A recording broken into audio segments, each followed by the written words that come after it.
ان کو کل ایک بات کی سمجھ آ جانی چاہیے کہ یہ خاموش تباہ عثمان بزدار انتہائی زیرک سیاستدان ہیں. انہوں نے جس طریقے سے ڈنٹ ڈالا مسلم لیگ نون کو، ماضی میں کوئی وزیر اعلیٰ اس طریقے سے ڈنٹ نہیں ڈال سکا. اور میں آپ کو بتاؤں، یہ جو ارکان اسمبلی 15 کے قریب کل آئے ہیں، ایک بہت بڑی کھیپ ہے ارکان اسمبلی کی پنجاب کے، ان کی تعداد 18 سے 20 تک ہے، جو اب وزیر اعظم سے اگلے مرحلے میں ملاقات کریں گے. تو اس طرح یوں 30 سے 35 ارکان جو مسلم لیگ نون کے ہیں وہ وزیر اعلیٰ عثمان بزدار کے کیمپ میں ہوں گے اور وہ وزیر اعظم عمران خان کی قیادت پر اعتماد کا اظہار کریں گے. سمیع صاحب، یہ فوری کیا بس مسئلہ پیش آیا، اب آگے آنے پنجاب میں بلدیاتی الیکشن. ان ارکان اسمبلی نے اپنے اپنے حلقوں میں بلدیاتی الیکشن میں اپنے امیدوار کھڑے کرنے ہیں. مسلم لیگ نون کا جو بیانیہ، خاص طور پر نواز شریف اور مریم نواز کا جو بیانیہ ہے، یہ کوئی نئی بات نہیں ہے. ہم سے ملاقاتوں میں بھی اظہار خیال ان کے ارکان اسمبلی کر چکے ہیں کہ ہمارے حلقے کے عوام پوچھتے ہیں کہ یہ فوج کے خلاف اور عدلیہ کے خلاف اس طرح کے بیانات کیوں دیتے ہیں نواز شریف صاحب. تو اس وجہ سے وہ نالاں ہیں اور وہ اپنا، ظاہر ہے انہوں نے سیاست کرنی ہے، تو وہ چاہتے ہیں کہ بلدیاتی نظام میں ان کا اثر و رسوخ برقرار رہے. انہوں نے پی ٹی آئی کی قیادت سے رابطہ کیا، پی ٹی آئی کی قیادت، لیکن اس میں یہ بات ٹھیک ہے رانا صاحب، لیکن اب ایک جو بڑا سوال ہوگا، جو میری کچھ لوگوں سے بات ہوئی، کہ یہ جو لوگ بلدیاتی نظام میں بھی اپنا حصہ چاہتے ہیں، ایکٹیو پولیٹکس کرنا چاہتے ہیں، نواز شریف صاحب کے بیانیے سے بھی تنگ ہیں، تو کیا شہباز شریف صاحب ان کو لیڈ کریں گے؟ کون ان کو لیڈ کرے گا؟ یہ پاکستان میں جو اس وقت قانون ہے اس کے تحت تو کسی سیاسی جماعت میں یہ داخل نہیں ہو سکتے، اور جو ووٹ بھی انہوں نے دینا ہے امپورٹنٹ معاملات پر، وہ بھی اپنی پارٹی کی مدد سے ہی، قیادت کے مشورے سے ہی وہ دے سکتے ہیں. پاکستان کا قانون تو اس بات کی اجازت نہیں دیتا کہ وہ آ کے کسی دوسری جماعت میں مل جائیں، ضم ہو جائیں. اور اخلاقی طور پر یہ تو ٹھیک ہے کہ عمران خان صاحب کی پوزیشن بہتر ہوگی پنجاب میں بھی اور مرکز میں بھی، اگر ایم این ایز ان کے ساتھ آتے ہیں، ایم پی ایز ان کے ساتھ آتے ہیں، تو جو ایک سیاسی بلیک میلنگ کا سما کچھ اپنے ناراض لوگوں سے ہو سکتا ہے، الائز سے ہو سکتا ہے، اس سے جان چھوٹ جائے گی. لیکن جو عمران خان صاحب ایک کیونکہ چینج کی بات کرتے ہیں، آنیسٹ آدمی ہیں، کوئی مالی بے قاعدگی نہیں ہے ان پر، اور یہ اس کو ہم کہتے تو پھر ہارس ٹریڈنگ ہی ہے نا. نہیں سمیع صاحب، میں آپ کو بتاؤں، جو کل میٹنگ ہوئی ہے نا، اس میں ان ارکان اسمبلی میں سے اکثر نے اس خواہش کا اظہار کیا کہ وہ اپنی پنجاب اسمبلی کی رکنیت سے ہونا چاہتے ہیں، اور اس کے بعد وہ ضمنی الیکشن وہاں سے تحریک انصاف کے ٹکٹ پر لڑنے کے خواہاں، جس پر ابھی انہیں کہا گیا کہ ابھی آپ تھوڑا ہولڈ کریں، اس بارے میں فیصلہ کرتے ہیں کہ کیا کرنا ہے.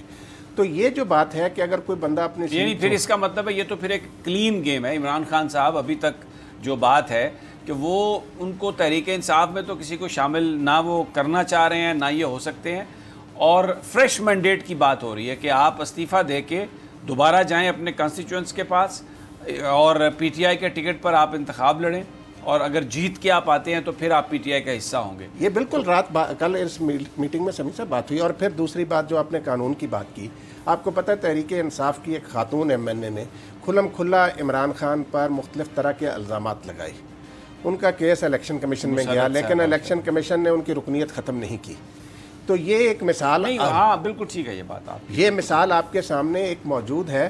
تو یہ جو میں آپ کو عرض کر رہا ہوں نا بھائی جان، یہ دیکھیں یہ کنواں کھودا کس نے تھا. دیکھیں یہ جو مثال ہے نا، میں اس میں تھوڑا سا مجھے اجازت دے دیں بات کرنے کی.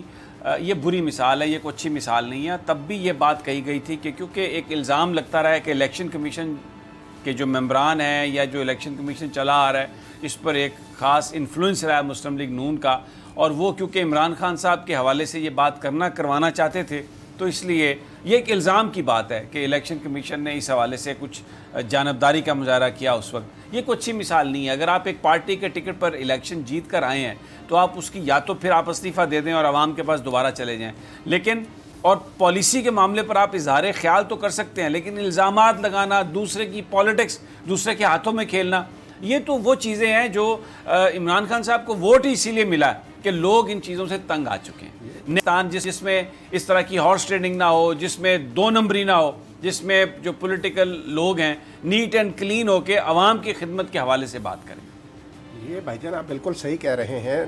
یہ بات یہ آخر ان کی صورتحال جو موجودہ ہے یہ اسی طرف جائے گی. یہ ارکان اسمبلی پی ٹی آئی میں جب آئیں گے تو یہ اپنی نشستیں چھوڑ دیں گے. اب آپ دیکھیں کہ اگر یہ 30-35 ارکان پنجاب اسمبلی اپنی نشستیں چھوڑ دیتے ہیں, وہاں ضمنی الیکشن ہوتے ہیں, تو پنجاب میں عثمان بزدار کے خلاف کوئی تحریک عدم اعتماد میں ووٹ پورے کر سکتا ہے؟ نہیں کر سکتا. بالکل اسی طرح آپ قومی اسمبلی کے, میں آپ کو بتاؤں سمیع صاحب, یہ سینٹ کے جو آپ نے کہا نا بیتاب ہیں, سینیٹر جو ہے نا قانونی طور پر, جو مسلم لیگ نون کے سینیٹر ہیں پنجاب سے, یہ قانونی طور پر آزاد امیدواروں کے طور پر الیکشن جیتے ہیں. اس لیے یہ ان کی, میری ناقص رائے میں, اگر یہ ڈائریکٹ پی ٹی آئی میں بھی شامل ہو جائیں تو ان پر کوئی قدغن نہیں ہے, کیونکہ یہ نواز شریف صاحب کا جو کیس تھا انہوں نے ٹکٹ جاری کرنے کا, اس حوالے سے ان کو سپریم کورٹ آزاد, ان کے وہ ٹکٹ وکٹ کا مسئلہ ختم ہو چکا تھا. تو اس لیے سینٹ کے وہ ارکان جو آزاد حیثیت میں مسلم لیگ نون کے جیت کر آئے ہیں, وہ اگر تحریک انصاف میں شامل ہونا چاہیں گے تو ان پر کوئی قانونی پابندی نہیں ہوگی سمیع صاحب. اور جو دوسری بھائی جان آپ نے بات کی نا, شہباز شریف کی ان کا لیڈر ہوں گے یا کیا ہوگا, میں آج میری ایک مسلم لیگ نون کے بڑے ذمہ دار آدمی سے بات ہوئی. انہوں نے کہا کہ دیکھیں یہ جو مریم نواز صاحبہ کو نائب صدر بنایا گیا ہے نا پارٹی کا, یہ تو صرف وقتی طور پر بنایا گیا تھا, کہ دیکھتے ہیں اس پر عدلیہ کا کیا رویہ ہے, الیکشن کمیشن کیا کرتا ہے, اور اگر ان کو الیکشن کمیشن کہتا ہے کہ جی یہ نائب صدر بن سکتی ہیں, تو اس نے کہا آج میری بات یہ لکھ لیں کہ اگلے مرحلے میں محترمہ مریم نواز صاحبہ شہباز شریف کی جگہ مسلم لیگ نون کی صدر ہوں گی. نہیں, مسلم لیگ نون کی وہ صدر ان کو بالکل بنا سکتے ہیں. اگر پاکستان پیپلز پارٹی بلاول بھٹو کو آج سے 10 سال پہلے صدر بنا سکتی ہے تو یہ بھی بنا سکتے ہیں, بالکل مریم نواز کو بنا سکتے ہیں, جنید صفدر کو بنا سکتے ہیں. یہ دیکھیں یہ تو وہ ہیں سارے کا سارا معاملہ جو ہے. شہباز شریف کا کیا بنے گا پھر بھائی جان؟ نہیں وہ تو لیکن بات یہ ہے کہ شہباز شریف صاحب کو کاؤنٹر کیا جا رہا ہے, ان کا رول جو ہے وہ کم سے کم ہو رہا ہے. کمیٹیوں سے مستعفی ہونا, اور لیڈر آف دا اپوزیشن ابھی وہ ہیں نواز شریف صاحب, بڑے سخت خفا ہیں ان سے کہ انہوں نے جو کچھ بھی کیا وہ ان سے بڑے نالاں ہیں. لیکن کیا شہباز شریف صاحب کی جو ناراضگی ہے مسلم لیگ نون اس وقت جس طرح سے گزر رہی ہے, جس طرح سے لوگ عمران خان صاحب سے, عثمان بزدار صاحب کے ساتھ مل رہے ہیں جا کے, افورڈ کر سکتے ہیں پولیٹیکلی؟ یہ بہت بڑا دھچکا نہیں ہوگا؟ سمیع صاحب یہ سیاست بڑا ظالم کھیل ہے. آپ کو پتہ دیکھیں کہ کس طریقے سے سیاست میں بھائی بھائی سے الگ ہو جاتا ہے, بہن بھائی سے الگ. یہ ماضی میں ہمارے ملک میں ہوتا رہا نا. بیگم بھٹو انتہائی محترم تھیں, پاکستان کی خاتون اول رہیں, انہوں نے بڑی سیاسی جد و جہد بھی کی, تکلیفیں بھی برداشت کیں. اس کے باوجود ان کی اپنی, کیا یہ تلخ حقیقت نہیں ہے کہ ان کی اپنی صاحبزادی نے انہیں پارٹی کی سربراہی سے الگ کر دیا تھا؟ بالکل بڑی تلخ حقیقت ہے. اور بتانے والے یہ بتاتے ہیں کہ لنڈن کے اس اجلاس میں کرسی تک نہیں رکھوائی گئی تھی محترمہ بیگم نصرت بھٹو صاحبہ کے لیے, اور محترمہ بے نظیر بھٹو صاحبہ نے پارٹی کی قیادت سنبھالی, زبردستی سنبھالی. اور بیگم نصرت بھٹو صاحبہ بڑی خفا بھی تھی اور بڑی رنجیدہ تھی. جو جاننے والے لوگ ہیں, جو پیپلز پارٹی کے پرانے لوگ ہیں, وہ یہ بتاتے ہیں کہ محترمہ جو بیگم نصرت بھٹو صاحبہ کی آنکھوں میں آنسو تک آئے.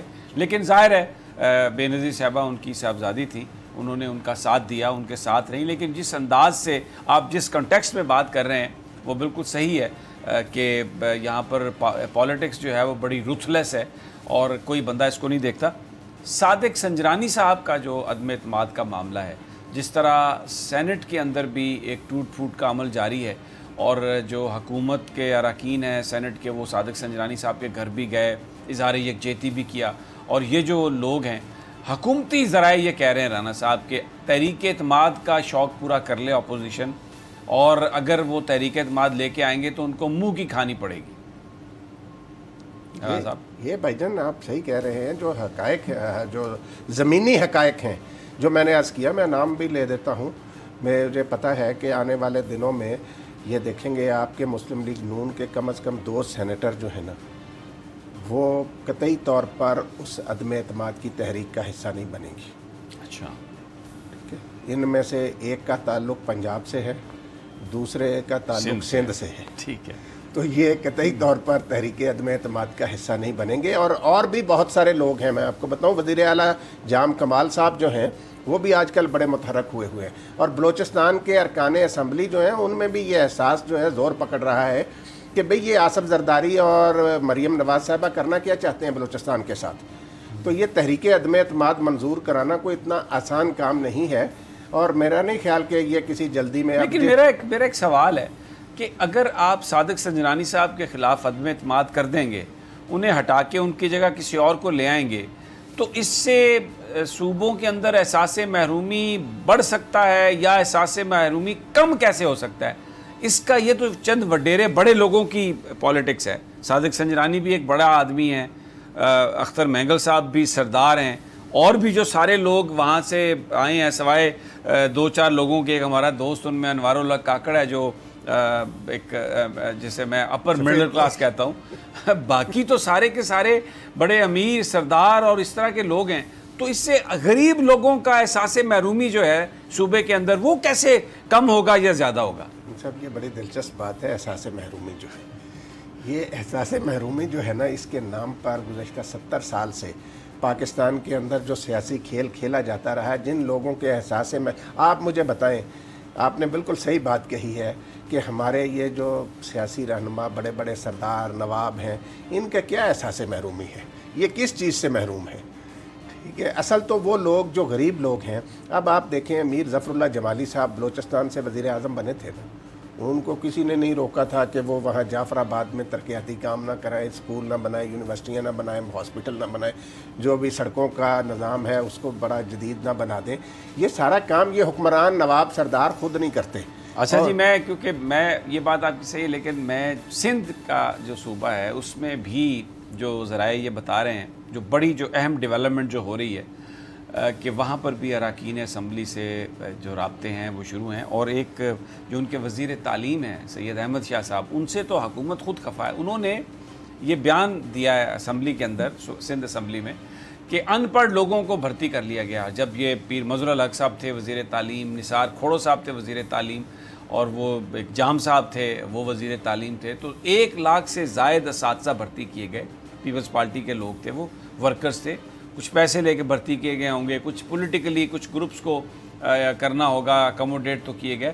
اب جو موجودہ جو وزیر تعلیم ہیں وہ سندھ کے، انہوں نے سندھ اسمبلی میں یہ بات کہی ہے اور اپنے ساتھیوں سے کہا ہے کہ جب تک وہ ان پڑھ جو اساتذہ ہیں ان کو ہم فارغ نہیں کرتے تو یہ تعلیم کا محکمہ سندھ میں کیا کر سکتا ہے. اس پر جو پیپلز پارٹی کی قیادت بڑی خفا ہے، اور یہ اس بات پر کا غور ہو رہا ہے کہ ان سے شاید جو قلمدان ہے وزارت تعلیم کا وہ واپس لے لیا جائے. لیکن جو معاملات کو سمجھنے والے ہیں وہ لوگ یہ کہہ رہے ہیں کہ یہ در حقیقت شروعات ہے اس پروسیس کی، کیونکہ اس بات کا بڑا قوی امکان ہے کہ اگلے 8-7 دنوں میں جو سندھ کے چیف منسٹر ہیں سید مراد علی شاہ، وہ یہ فیک بینک اکاؤنٹس میں پکڑے جائیں، گرفتار ہو جائیں.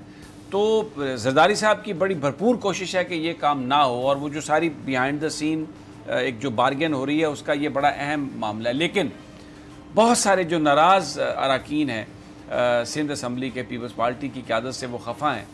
یہ اس کی شروعات ہے. یہ احمد شاہ صاحب کا معاملہ یہ آگے مزید بڑھ سکتا ہے، اور اس میں حیران کن حد تک ناراض اراکین کی جو تعداد ہے وہ پہنچ سکتی ہے. رانا صاحب یہ ذرائع بتا رہے ہیں. سمیع صاحب، یہ سندھ کے وزیر تعلیم کی آپ نے جو بات کی ہے، آپ اگر پاکستان کی سیاسی تاریخ پر نظر دوڑائیں تو جب بھی کوئی بڑا کام ہونا ہوتا ہے، جیسے کوئی قائد ایوان کو تبدیل کرنا ہے یا کچھ کرنا ہے، جب نواز شریف صاحب کو ہٹانا تھا غلام اسحاق خان صاحب نے، تو مجھے یاد ہے کہ ہم ڈھاکہ گئے تھے سارک سمٹ پہ. نواز شریف صاحب وزیر اعظم تھے، تو اپریل کی 10-11 تاریخ تھی. تو وہاں پہ خبر آئی رات کو 2 بجے کہ میر ہزار خان بجرانی جو ہیں وہ مستعفی ہو گئے ہیں. تو نواز شریف صاحب کو جب اطلاع ملی تو بیچارے بڑے پریشان ہوئے، کہتے اور تو نہیں کوئی گیا. تو یہ جو آپ نے کہا نا شروعات ہیں، تو یہ واقعتاً یہ جو الزام لگتا ہے، دیکھیں سپریم کورٹ کے سینئر موسٹ جج جناب جسٹس گلزار صاحب نے سندھ حکومت کی کارکردگی کے بارے میں جو آبزرویشنز دی ہیں سمیع صاحب، وہ کوئی ڈکی چھپی بات نہیں ہے. یہ جو وزیر تعلیم نے کہا ہے، یہ ایک چارج شیٹ ہے پوری سندھ حکومت کے خلاف، مراد علی شاہ کے خلاف، قائم علی شاہ کے خلاف، کیونکہ قائد ایوان چیف ایگزیکٹو تو سندھ کے 10 سال سے مراد علی شاہ اور قائم علی شاہ تھے نا. تو یہ بنیادی طور پر ایک چارج شیٹ کا آغاز ہے مراد علی شاہ کے خلاف، اور آگے اس میں مزید دانے شامل ہوتے جائیں گے۔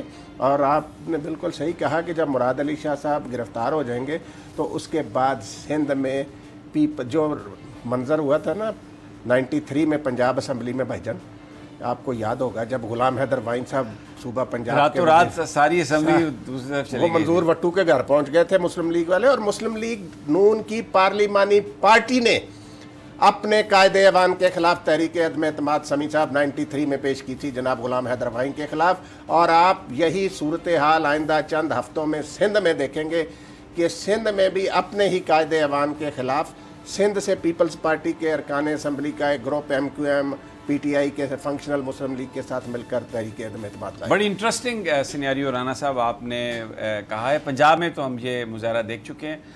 رانا ثناء اللہ صاحب نے یہ کہا ہے کہ یہ 4-5 لوگ ہو سکتا ہے ملے ہوں پرائم منسٹر سے، اور ان میں سے بھی اکثریت ان لوگوں کی ہے جو آزاد امیدوار الیکٹ ہوئے تھے اور پھر بعد میں انہوں نے مسلم لیگ نون کو جوائن کیا تھا۔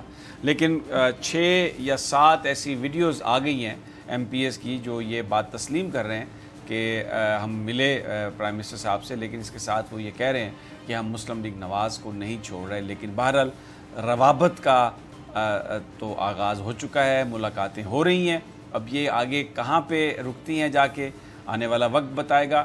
حکومتی ذرائع بڑے مطمئن ہیں کہ نہ چیئرمین سینٹ کے خلاف عدم اعتماد ہو سکتا ہے، اور ان کا یہ کہنا ہے کہ جو ہمیں لرزانے کی بات کر رہے تھے اب وہ خود لرز رہے ہیں، اور سندھ کے اندر بھی آنے والے 2-3 ہفتوں میں حکومتی ذرائع یہ کہہ رہے ہیں کہ تبدیلی ایسی آئے گی جو شاید پیپلز پارٹی کے وہم و گمان میں بھی نہیں ہے۔ ناظرین، یہاں پر چھوٹا سا ایک وقفہ، واپس آتے ہیں تو ڈان اخبار کے اداریے پر بات کریں گے کہ وہ کیوں پاکستان کی فوج کو نشانہ بنائے ہوئے ہیں، لیکن ایک چھوٹے سے وقفے کے بعد۔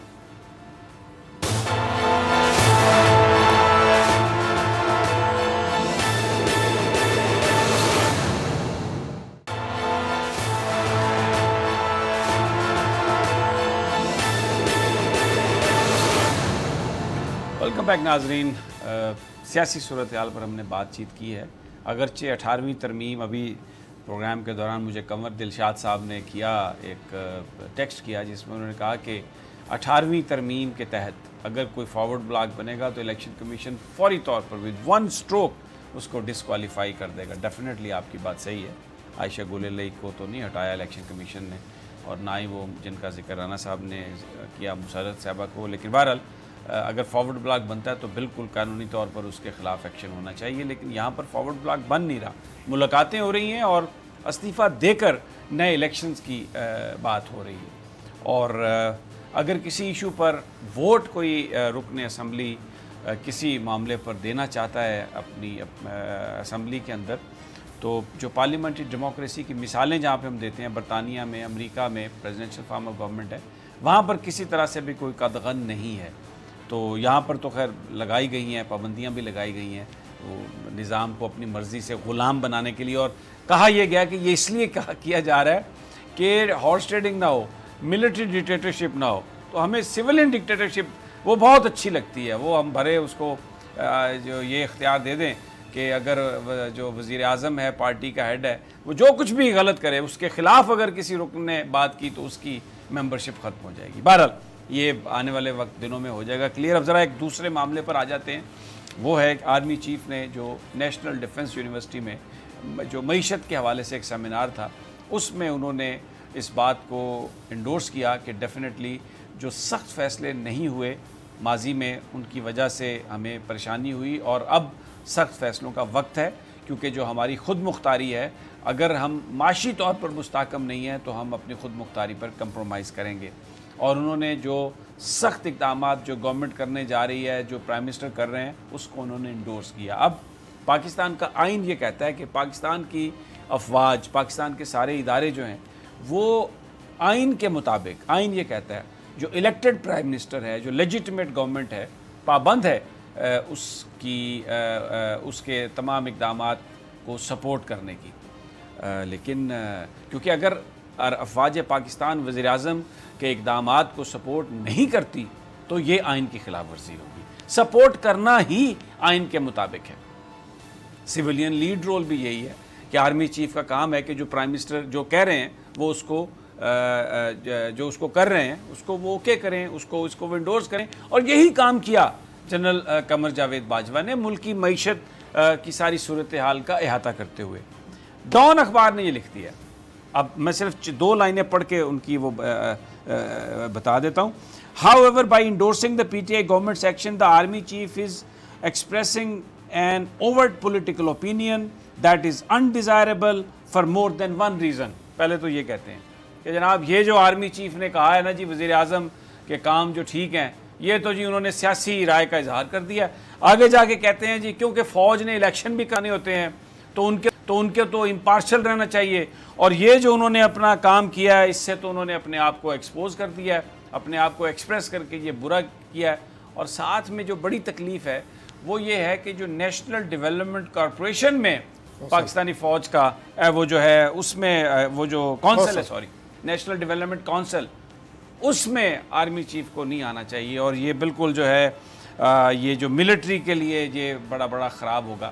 اچھا یہ بات تو صحیح ہے. میں ویسے آن اے لائٹر نوٹ میں پوچھ رہا ہوں رانا صاحب ان سے، ڈان والوں سے، کہ انہوں نے کبھی محمود ہارون صاحب سے تو سوال نہیں کیا ہوگا، مالک بھی تھے ڈان اخبار کے، جس وقت اس ملک میں جمہوریت کا گلا گھونٹا جا رہا تھا، جس وقت اس ملک میں ایک الیکٹڈ پرائم منسٹر کو پھانسی دی گئی، وہ وزیر داخلہ تھے، ساتھ تھے جنرل ضیاء الحق کے. ڈان کے مالک تھے، مالک. میرا خیال ہے ان سے کبھی کسی نے بھی یہ سوال نہیں کیا ہوگا. اور ہم یہ کہتے ہیں کہ یہ ڈان ایک ایسا اخبار ہے جو میں بھی پڑھتا ہوں اس کو، کہ اصولوں پر کھڑا ہے اور بڑی لیجیٹمیٹ گفتگو کرتا ہے اور بڑا ان بائس اخبار ہے. لیکن یہ میں دیکھ رہا ہوں کہ اگر army chief elected prime minister کو سپورٹ کرتا ہے تو یہ کہتے ہیں کیوں کرتا ہے سپورٹ، اور اگر وہ سپورٹ نہ کرے تو پھر کہتے ہیں یہ آئین کی خلاف ورزی ہے، یہ تو بالکل غلط بات ہے، یہ نہیں ہونی چاہیے. رانا صاحب یہ سب کیا ہے؟ یہ اتنا بڑا اخبار یہ کیا ہے؟ سمیع صاحب یہ کھلا تضاد ہے. دیکھیں بات یہ ہے کہ ان لوگوں کو اصل تکلیف ہے، یہ ہمارے ملک میں کچھ دانشوروں کو کیا ہے، کیا پرابلم ہے افواج پاکستان سے ان کو. آپ یہ دیکھیں کہ بڑے بڑے لیکچر دیتے ہیں. محترم نجم سیٹھی صاحب بڑے محترم ہیں ہمارے لیے، آپ کو پتہ وہ بھی بڑے سول ملٹری ریلیشنز کے حوالے سے بڑا بھاشن دیتے رہتے ہیں اکثر. بات یہ ہے کہ جب محترمہ بے نظیر بھٹو کی حکومت فاروق لغاری صاحب نے ختم کی تو نجم سیٹھی صاحب کس کے ساتھ تھے؟ فاروق لغاری صاحب کے مشیر تھے. بالکل صحیح بات. یعنی یہ چیزیں اپنے ذرا گریبان کی طرف نہیں دیکھتے کہ اگر ہم اس میں بالکل ایشو کی بات کر رہے ہیں، نتھنگ پرسنل. اسی طریقے سے محمود ہارون صاحب اس پر بات کر رہے ہیں. میں وہی عرض کر رہا ہوں نا، محمود ہارون صاحب بڑے محترم تھے، قائد اعظم کے ساتھی تھے. یہ بھی ہے کہ ڈان اخبار کی بنیاد جو ہے قائد اعظم محمد علی جناح نے رکھی تھی. تو محمود ہارون صاحب نے اپنا جو فیصلہ کیا اس وقت جنرل ضیاء الحق صاحب کی کابینہ میں بطور وزیر داخلہ شامل ہونے کا، تو میں سمجھتا ہوں کہ ہو سکتا ہے کہ ان کی نظر میں وہ درست فیصلہ ہو. لیکن اس وقت جنرل ضیاء الحق صاحب نے آئین کو معطل کیا تھا. پاکستان میں الیکشن انہوں نے ملتوی کر دیے تھے غیر معینہ مدت کے لیے، اور جناب محمود ہارون صاحب اس حکومت کے وزیر داخلہ تھے. کاش ڈان اخبار اس وقت یہ اداریہ لکھتا کہ جناب محمود ہارون صاحب آپ آئین کی خلاف ورزی کے مرتکب ہو رہے ہیں، تو پھر ہم سوچتے کہ یار کتنے اچھے لوگ ہیں، دیکھیں محمود ہارون سے بھی سوال کر رہے ہیں. لیکن یہ مجھے یہ بتا دیں آپ رانا صاحب، یہاں پہ سوال میں یہ کرتا ہوں کیونکہ میں یہ تو سر ایک جو سوچ ڈیولپ کی جا رہی ہے، انٹائٹلمنٹ ہے ان کی. This is what is freedom of expression. ہم کوئی ذات پہ بات نہیں کر رہے کہ آرمی چیف اگر الیکٹڈ پرائم منسٹر کے ایکشنز کو سپورٹ کرتا ہے، کن ایکشنز کو؟ ملک کی معیشت کو ٹھیک کرنے کے لیے سخت اقدامات. کون سے سخت اقدامات؟ کہ ٹیکس ایویڈرز کے خلاف کارروائی کی جائے، ٹیکس کلیکشن کے لیے انتہائی اقدامات کیے جائیں، ملک کو نکالا جائے اس گرداب سے، کیونکہ ہماری جو خود مختاری ہے اس کا تعلق ہماری معیشت سے ہے. یہاں پر کون سا ایسا کام غلط کیا ہے آرمی چیف نے کہ ڈان اخبار یہ اداریہ لکھ رہا ہے کہ آرمی چیف کو یہ نہیں کہنا چاہیے تھا، آرمی چیف نے اپنے آپ کو ایکسپوز کر دیا ہے، آرمی چیف نے یہ جو ان کی سوچ ہے یہ بالکل یہ انڈیزائربل ہے اور یہ بالکل ایسا نہیں ہونا چاہیے تھا، اس سے متنازع ہو رہی ہے. پاکستان کی آرمی الیکٹڈ پرائم منسٹر کے ان کاموں کو سپورٹ کرنے کی وجہ سے جو پوری قوم پکار رہی ہے، ڈسپیوٹڈ کیسے ہوگی؟ بات یہ ہے کہ جنرل قمر جاوید باجوہ صاحب نے پاکستان کی معیشت کے حوالے سے جو گفتگو کی ہے، میں سمجھتا ہوں کہ وہ ایک حقیقت ہے، اور انہوں نے بالکل صحیح کہا ہے. پاکستان کی فوج نے آپ دیکھیں اپنا دفاعی بجٹ جو ہے اس کو کم کیا. کہ پاکستان کی معاشی صورتحال کو سامنے رکھتے ہوئے تو اگر آرمی چیف نے یہ کہا ہے کہ حکومت وقت جو سخت اقدامات کر رہی ہے جو ماضی میں نہیں ہوئے، تو اس میں کون سی غیر آئینی بات ہے؟ اس میں کون سا انہوں نے اپنی حد سے تجاوز کیا ہے؟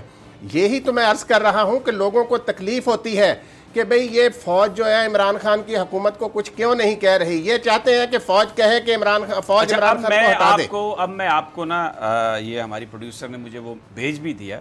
میں جو قمر جاوید جنرل قمر جاوید باجوہ کا جو بیان ہے نا، میں پورا دوبارہ پڑھ دیتا ہوں صورتحال کو کلیئر کرنے کے لیے، جس میں یہ کہ آئی ایس پی آر کے director general major general Asif Ghafoor کی جانب سے جاری کیے گئے بیان میں کہا گیا ہے کہ آرمی چیف نے قومی معیشت پر نیشنل ڈیفنس یونیورسٹی میں سیمینار سے خطاب کیا ہے. جنرل قمر جاوید باجوہ نے کہا کہ معاشی استحکام کے بغیر خود مختاری کا تصور بے معنی ہے، ملک مشکل معاشی حالات سے دوچار ہے. آرمی چیف نے مزید کہا کہ حکومت کے مشکل فیصلوں کو کامیابی سے ہمکنار کرنے کے لیے ہم سب کو ذمہ داری ادا کرنی چاہیے. یہ وقت ایک قوم بننے کا ہے، ہم سب کو اپنی ذمہ داریاں نبھانے کی ضرورت ہے. انہوں نے یہ بھی کہا کہ حکومت اور دیگر سٹیک ہولڈرز کی قومی اہمیت کے معاملات پر بات چیت ضروری ہے. ملک نہیں بلکہ خطے ترقی کرتے ہیں. خطے کی ترقی کے لیے علاقائی رابطوں کو فروغ دینا ہوگا. ہم ماضی میں مشکل فیصلوں سے کتراتے رہے ہیں. اور یہ بھی کہا آرمی چیف نے کہ مسلح افواج نے سالانہ دفاعی بجٹ میں اضافہ نہ لے کر ملکی معیشت کو بہتر بنانے میں اپنا کردار ادا کیا اور مشکل حالات میں کوئی فرد واحد قومی اتحاد کے بغیر کامیابی حاصل نہیں کر سکتا. رانا صاحب یہ وہ بات ہے. دیکھیں میں آپ کو ایک اور بات بتاؤں، کسی نے اس پر توجہ نہیں دی. چیف جسٹس آصف سعید خان کھوسا نے اپنا جو پہلا خطاب تھا، انہوں نے صدر پاکستان سے یہ کہا تھا کہ آپ تمام سٹیک ہولڈرز کو بلائیں. انہوں نے یہاں تک کہا تھا کہ ایجنسیز کے لوگوں کو بھی بلائیں، آرمی کے لوگوں کو بلائیں، اور اس کے بعد سیاستدانوں کو بلائیں، اور اس کے بعد آپ جو رول آف گورننس ہیں، نئے جو اس وقت جو پاکستان کو چیلنجز ہے، اس کے تحت آپ نیو رولز آف گورننس طے کریں. صدر عارف علوی صاحب سے یہ کہا تھا چیف جسٹس آف پاکستان نے. اور جنرل قمر جاوید باجوہ کیا بات کر رہے ہیں؟ وہ یہی کہہ رہے ہیں مشکل فیصلے، اور وہ کہہ رہے ہیں کہ اپنی ذمہ داری آپ ادا کریں. حکومت کے جو فیصلے ہیں ملک کی معیشت کے لیے، مجھے یہ بتائیں اس میں آئین کی کون سی خلاف ورزی ہے؟ اس میں کون سا اپنے آپ کو متنازع بنا دیا ہے پاکستان کی فوج نے کہ یہ آرمی چیف ریمارکس پر ڈان نے ایک اداریہ لکھ دیا ہے؟ یعنی یہ 5th جنریشن وارفیئر ہے یا نہیں؟ ہر چیز میں، ہر جگہ پہ آپ اپنے اداروں کو متنازع بنانے کی کوشش کرتے ہیں. ایک تاثر یہ آ رہا ہے، امریکہ سے آ رہا ہے، کہاں سے آ رہا ہے؟ مجھے حمید ہارون صاحب کا وہ BBC کو انٹرویو یاد ہے جس میں حمید ہارون صاحب بہت بڑھ کے باتیں کر رہے تھے، اور اس نے ہارٹ ٹاک میں ان کو چپ کرا دیا کہ یہ جو کچھ بھی آپ کہہ رہے ہیں اس کا کوئی ایویڈنس ہے؟ You are simply just telling a story without evidence. تو یہ بھی اب انہوں نے تقریر کی وہاں پر نیشنل ڈیفنس یونیورسٹی میں، اور یہ اداریہ لکھ دیا انہوں نے. بھئی آپ انٹائٹل ہیں فریڈم آف ایکسپریشن کے تحت، آپ جو بھی لکھیں، ہم خدا نہ خواستہ کوئی آپ کو نہ روکنے والے ہیں، نہ کوئی سرٹیفکیٹ ہماری اوقات ہے دینے کی. لیکن رانا صاحب یہ 5th جنریشن وارفیئر نہیں ہے تو اور کیا ہے؟ کیا آپ اپنی فوج کے، اپنے سپہ سالار کے بارے میں یہ کہہ رہے ہیں جو وہ آئین اور قانون کے مطابق کہہ رہے ہیں، اس کو بھی آپ کہہ رہے ہیں کہ یہ متنازع ہے؟ ان کو تکلیف بعض لوگوں کو پاکستان میں نے یہی کہا نا، یہی تکلیف ہے کہ افواج پاکستان آئین کی پاسداری کیوں کر رہی ہیں، یہ تکلیف ہے. یعنی جنرل قمر جاوید باجوہ کی قیادت میں آپ دیکھیں کہ پاکستان کی فوج نے سمیع صاحب آپ کے فاٹا کے علاقے کو جس طریقے سے کلیئر کرایا، دہشت گردی کے خلاف ایک کامیاب جنگ لڑی ہے پاکستان کی فوج نے. یہ اس سارے معاملے کو متنازع بنا رہے ہیں یہ دانشور جو ہے نام نہاد. ان کا مقصد کیا ہے؟ قمر جاوید باجوہ صاحب نے بالکل صحیح بات کی ہے. یہ سخت فیصلے کرنے کا وقت ہے اور ملک کی معیشت اور جو سیکیورٹی آپ کی، یہ ساتھ ساتھ چلتے ہیں. یہ وہ لوگ ہیں جو غیر ملکی ایجنڈے پر کام کر رہے ہیں، جو اس قسم کا شرانگیز پروپیگنڈا کرتے ہیں. میں تھوڑا سا اس سے کم رکتا ہوں. میں یہ نہیں کہتا کہ یہ کوئی ڈھکی چھپی بات نہیں، بھائیجان کم زیادہ کی بات نہیں ہے. نہیں بھائیجان، یہ ایک ان کا جو یہ سوچ ہے، میں اس کو سمجھنے کی کوشش کر رہا ہوں. ہم کسی کو اگر ان کی اپنی اوپینین ہے، میں آپ کی یہ اوپینین ہے، میں اپنی اوپینین یہ نہیں سمجھتا کہ یہ کوئی وہ غیر ملکی ایجنڈا اور وہ کسی کے کہنے پہ یہ کر رہے ہیں. پاکستان کا ایجنڈا نہیں ہے. میں یہ جاننے کی کوشش کر رہا ہوں کہ اس میں کہاں پر پاکستان کی ملٹری چیف نے یا پاکستان کی افواج نے کہاں پر آئین کو اپنے ہاتھ میں لیا. وہ تو آئین کے مطابق یہ کہہ رہے ہیں کہ جو پرائم منسٹر کہہ رہے ہیں آپ اس پر پورا کریں. جب نواز شریف صاحب تھے پرائم منسٹر تو پاک فوج نے مکمل طور پر ان کے ہر جو قدم تھا، ہر سٹیپ، بلکہ یہاں تک کہ ڈان لیکس، یہ اس اخبار کے نام سے جو ڈان لیکس ہی تھی، ان کو بھی وڈرا کیا. پرائم منسٹر نے کسی کو کچھ نہیں کہا انہوں نے. اب اگر جے آئی ٹی میں ایجنسیز کے لوگوں کو سپریم کورٹ آف پاکستان نے ایڈ کر دیا ہے تو اس کو آرمی چیف تو اپنی مرضی سے نہیں نکال سکتے, وہ تو سپریم کورٹ کا حکم ہے. تو کہیں پر بھی پاکستان کی آرمی نے گزشتہ 8-10 سالوں میں مجھے بتا دیں کہیں پر بھی کوئی وائلیٹ کیا ہو اصول کو, کسی آئین کو اوپنلی آ کے دیکھیں. ایک ٹویٹ کیا تھا جنرل آصف غفور صاحب نے, اپوزیشن نے اس پر اعتراض کیا, بہت بات ہوئی, اور ایک وہ میگنانیمٹی شو کی جنرل آصف غفور نے اور اس ٹویٹ کو واپس لے لیا تھا. یعنی کہیں پر بھی ہمیں نظر نہیں آ رہا کہ پاکستان کی فوج کسی کنفرنٹیشن میں آ رہی ہے, لیکن پھر بھی یہ کہنا کہ یہ جو آرمی چیف کے بات ہے یہ متنازع ہے, I think in my opinion یہ تھوڑا سا ڈان اخبار سے as a reader I was not expecting that. It's my favourite newspaper اور قائد اعظم کا بنایا ہوا نیوز پیپر ہے. بہرحال ناظرین, یہ تھا ہمارا آج کا پروگرام تجزیہ. کل پھر انشاءاللہ آپ سے ملاقات ہوگی نئے تجزیے کے ساتھ, نئے انالیسس کے ساتھ, نئی ڈیولپمنٹ کے ساتھ. اجازت دیجیے, اپنا اور اپنے ساتھیوں کا خیال رکھیے گا. اللہ نگہبان.